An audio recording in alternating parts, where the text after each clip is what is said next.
জালে একের পর এক জঙ্গি নেটওয়ার্কের সদস্য। বর্ধমান থেকে ধরা পড়েছে শাহজাদ ভাট্টি গ্যাংয়ের সঙ্গে যুক্ত হামিম মণ্ডল। এই আবহে নিরাপত্তা বাহিনীর প্রশংসা করে এক্স মাধ্যমে পোস্ট করেছেন অমিত শাহ। এক্স হ্যান্ডেলে অমিত শাহ লেখেন, স্বাধীনতা দিবসের আগে মোদী সরকার আইএসআই মদতপুষ্ট জঙ্গি সংগঠন শাহজাদ ভাট্টি নেটওয়ার্ককে ধ্বংস করেছে এবং 200-রও বেশি সদস্যকে গ্রেফতার করে তাদের নাশকতামূলক হামলার পরিকল্পনা বানচাল করেছে। তিনি আরও লেখেন, ভারতীয় নিরাপত্তা বাহিনী 14টি রাজ্যের বিভিন্ন জায়গায় অভিযান চালিয়ে এই নেটওয়ার্ককে ছিন্ন ভিন্ন করে দিয়েছে। সন্ত্রাসবাদের বিরুদ্ধে ভারতের জিরো টলারেন্স নীতির এটি একটি উজ্জ্বল উদাহরণ। একাধিক জঙ্গি কার্যকলাপের সঙ্গে এই নেটওয়ার্কের যোগ ছিল বলেও জানান কেন্দ্রীয় স্বরাষ্ট্রমন্ত্রী।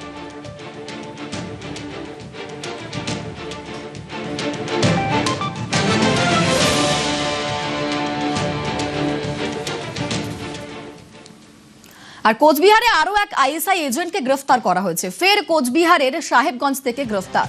সাহেবগঞ্জ থেকে আগেই 3 জন পাক এজেন্টকে গ্রেফতার করা হয়েছে। আগেই গ্রেফতার সফিকুল, নাসিরউদ্দিন আর রশিদুল। পাক গুপ্তচর সংস্থা যোগে গ্রেফতার করা হয়েছে আরো একজনকে।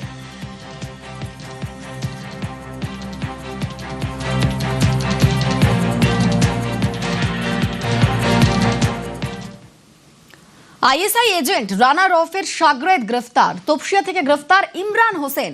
রাজ্য পুলিশের এসটিএফ এর জালে ইমরান হোসেন। ইমরানের 9 দিনের এসটিএফ হেফাজতের নির্দেশ দেওয়া হয়েছে। রানা ইজাজের পর গ্রেফতার ইমরান হোসেন। রানাকে ভুয়ো নথি বানাতে সাহায্যের অভিযোগ। ইজাজের গ্রেফতারের পরই গা ঢাকা দিয়েছিল ইমরান, তবে শেষ রক্ষা হলো না। क्या कर रहे हैं आप? আমি মিডিয়া আছে। আরে মিডিয়া স্যার মানে আপনি মিডিয়া কি নিয়ে যেতে পারেন না নাকি? তা আপনি আমাকে আটকাতে তো পারেন না। আপনি আটকাচ্ছেন কেন? আইএসআই এজেন্ট রানা রফের শাগরেদকে গ্রেফতার করা হয়েছে।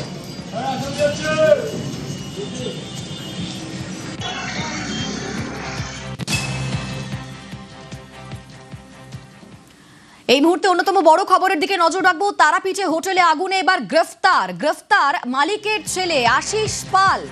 তাকে দীর্ঘক্ষণ জিজ্ঞাসাবাদ করা হয়। জিজ্ঞাসাবাদের পর গ্রেফতার কল্যাণ। তারাপীঠে আজ হোটেলে আগুন লাগে, যে আগুনে 9 জনের মৃত্যু হয়েছে, অসুস্থ হয়েছেন আরো কয়েকজন। সেই ঘটনায় এবার গ্রেফতার। আমার সঙ্গে রৌনক রয়েছেন প্রতিনিধি। রৌনক, কি খবর পাওয়া যাচ্ছে? একেবারে তারাপীঠে হোটেল অগ্নিকাণ্ডের ঘটনায় স্বতঃপ্রণোদিত মামলা ইতিমধ্যে রুজু করেছে পুলিশ এবং তদন্তে হোটেল মালিকের ছেলেকে অর্থাৎ কল্যাণ পাল তাকে দীর্ঘক্ষণ জিজ্ঞাসাবাদ করা হয় এবং জিজ্ঞাসাবাদ শেষে তাকে গ্রেফতার করা হয়েছে। কারণ তার বিরুদ্ধে একাধিক অভিযোগ এসছে, ভুয়ো নথি বা তথ্য করা বা বিভিন্ন তথ্য গোপন রাখা এবং একাধিক অভিযোগে তার বিরুদ্ধে তাকে গ্রেফতার করা হয়েছে। এবং তোমরা জানিয়ে রাখবো, হোটেল মালিক তিনি এখনো পলাতক। তার খোঁজে তল্লাশি অভিযান চালানো হয়েছে। বিএনএস এর 105, 297 এবং 3+5 এই ধারা ইতিমধ্যে রুজু করা হয়েছে। পুলিশের তরফে স্বতঃপ্রণোদিত মামলা রুজু করা হয়েছে এবং যে সিটের যে নেতৃত্বে রামপুরহাট এসডিপিও তিনি কিন্তু জিজ্ঞাসাবাদ করেছেন এবং পরবর্তীতে দীর্ঘক্ষণ জিজ্ঞাসাবাদের পর অবশেষে এই কল্যাণ পাল তাকে গ্রেফতার করা হয় পুলিশের পক্ষ থেকে। এবং তার বাবা, যিনি জানা যাচ্ছে তপন পাল, তিনি এখনো পলাতক। তার খোঁজে কিন্তু ইতিমধ্যে পুলিশের তরফ থেকে তল্লাশি অভিযান চালানো হচ্ছে।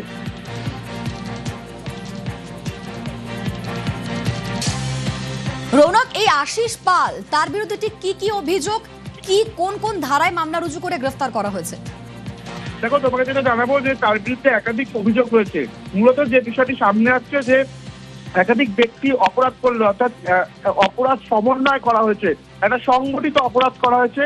এছাড়াও জাল বা মিথ্যে সম্পত্তি সংক্রান্ত যে নথি বা দলিল ব্যবহার তৈরির সঙ্গে তারা সংযুক্ত ছিল। অর্থাৎ তাদের হোটেলে যে ধরনের সার্টিফিকেট পাওয়া গেছে বা যেগুলি তারা নথি হিসেবে দেখিয়েছে, সেগুলি জাল বা মিথ্যের একটা বিষয় সামনে আসছে। সেই ধারা অনুযায়ী 257 বিএনএস প্রয়োগ করা হয়েছে এবং পাশাপাশি অপরাধমূলক অর্থাৎ একটা খুনের চেষ্টার মামলা, এই মামলাও কিন্তু রুজু করা হয়েছে। অর্থাৎ অনিচ্ছাকৃত যে খুনের চেষ্টা, সেই অনিচ্ছাকৃত খুনের চেষ্টাও ইতিমধ্যে তার বিরুদ্ধে যে ধারা, সেই ধারা প্রয়োগ করা হয়েছে এবং যে নথি দেওয়া হয়েছে। নজর থাক রৌনক, আপাতত ধন্যবাদ তোমাকে।